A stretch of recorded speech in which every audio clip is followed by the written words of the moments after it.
pocket periodontal. Oke. Pertama kita akan bahas dulu tentang patogenesis penyakit periodontal.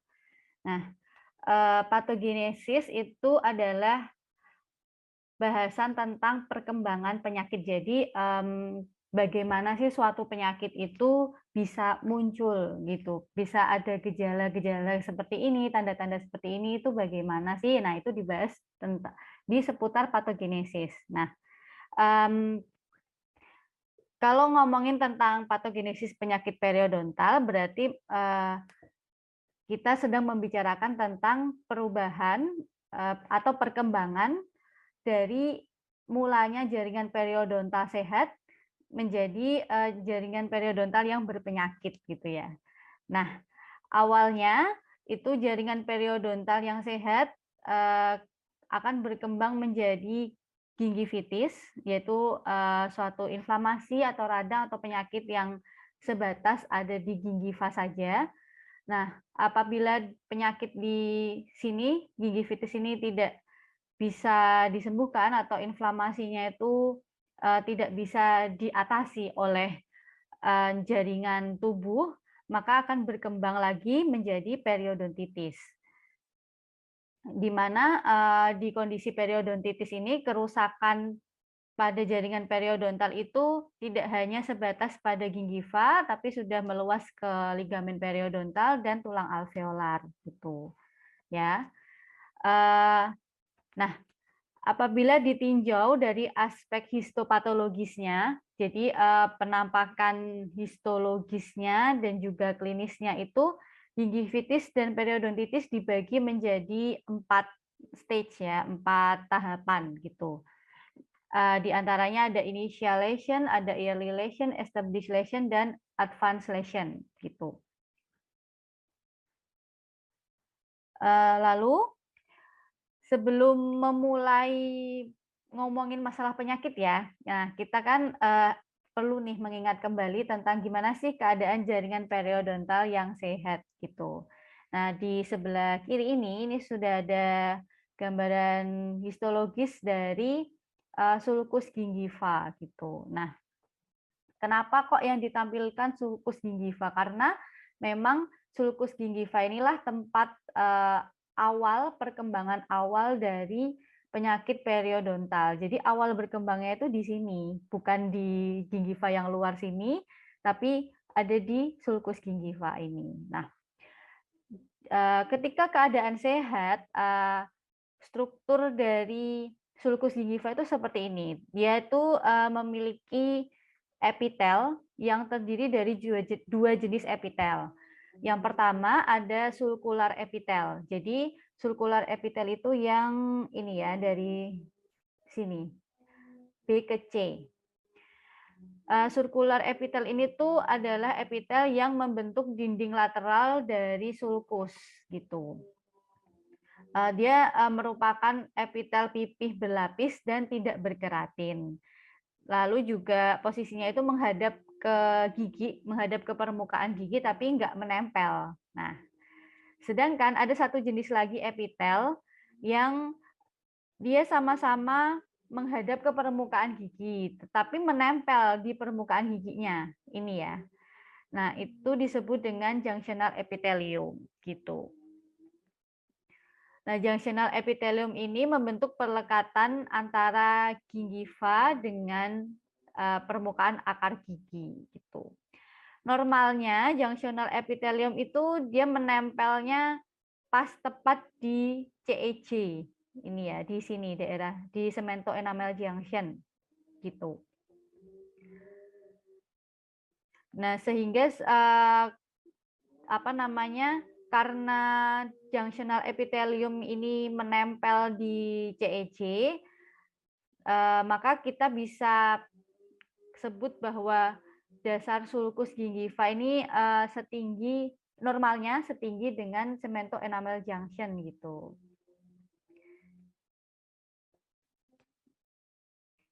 Selain epitel, di sulcus gingiva ini juga ada jaringan ikat ya di bawah epitel, terdiri dari serabut kolagen.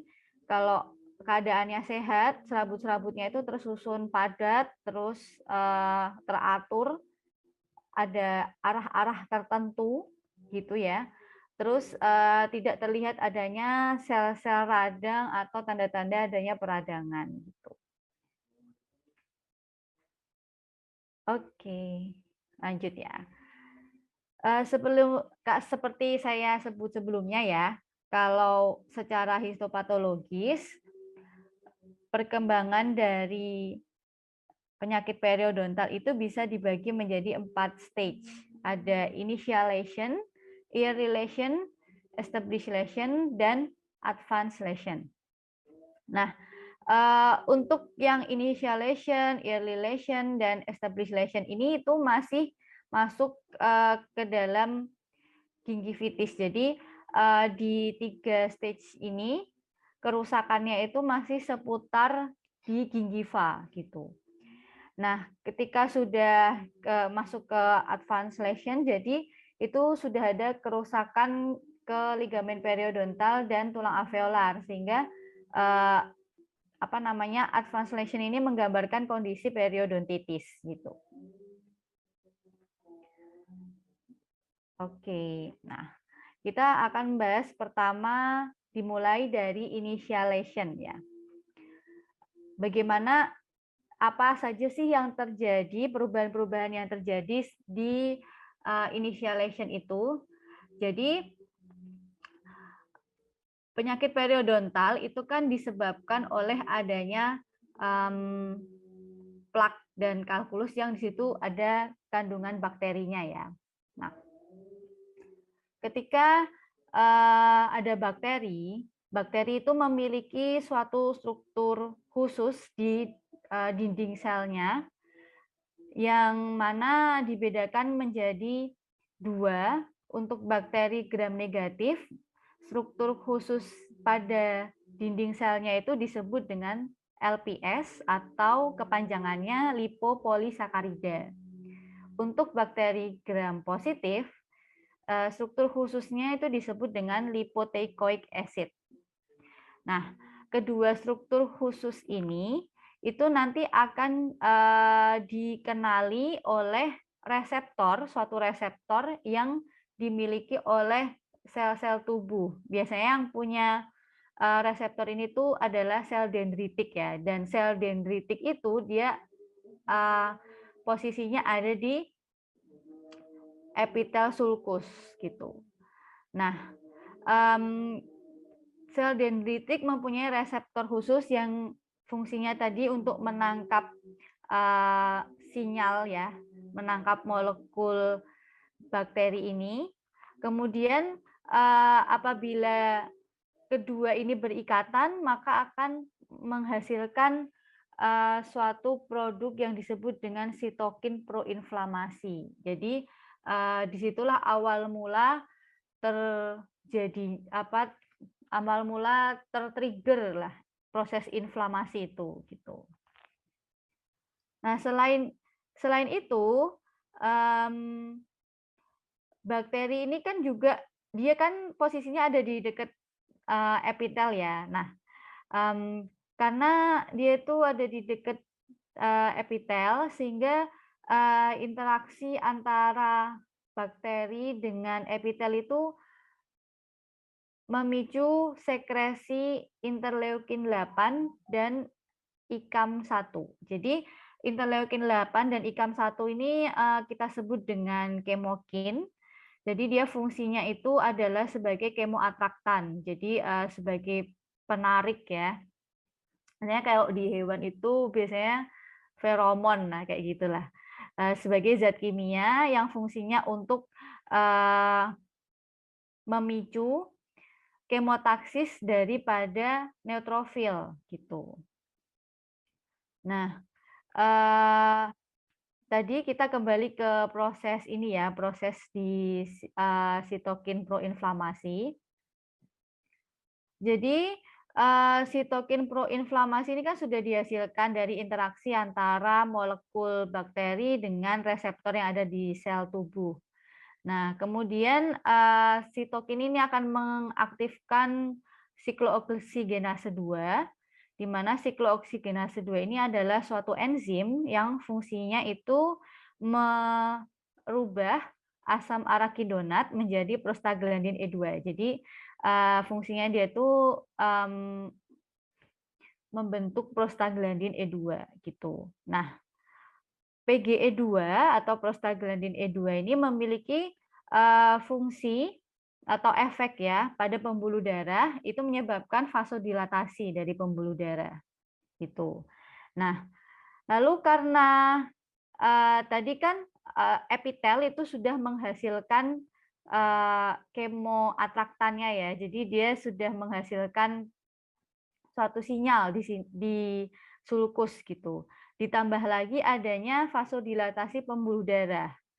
Nah, vasodilatasi pembuluh darah itu menyebabkan kapilernya itu melebar sehingga permeabilitasnya meningkat. Apabila permeabilitas kapilernya meningkat, cairan dan sel-sel darah itu lebih mudah untuk melewati kapiler itu. Nah, karena ada di sulcus ini ada suatu kemoatraktan yang dihasilkan oleh epitel tadi, sehingga ditambah lagi dengan mudahnya kapiler ini dilewati oleh cairan dan sel-sel darah, sehingga neutrofil itu bermigrasi dari kapiler menuju jaringan kemudian ke sulcus gingiva gitu.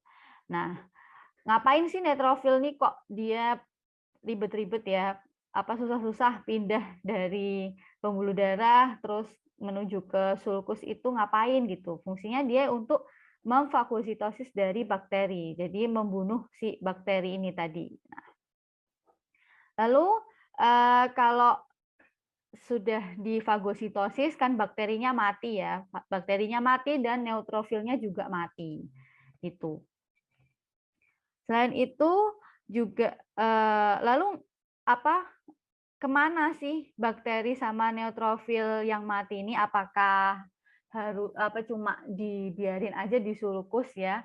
Ternyata di sulcus itu ada suatu yang disebut dengan flushing effect ya. Jadi tadi kan vasodilatasi pembuluh darah itu menyebabkan cairan gampang sekali keluar ya dari pembuluh darah menuju ke sulcus. Nah, vasodilatasi ini juga menyebabkan peningkatan aliran dari gingival clavicular fluid. Jadi peningkatan aliran GCF. Nah, apabila aliran GCF-nya itu semakin deras, maka ini bisa memberikan efek flushing effect ya. Jadi istilahnya si bakteri dan neutrofil yang mati itu tadi itu dibilas keluar dari sulcus. Nah, kayak gitu.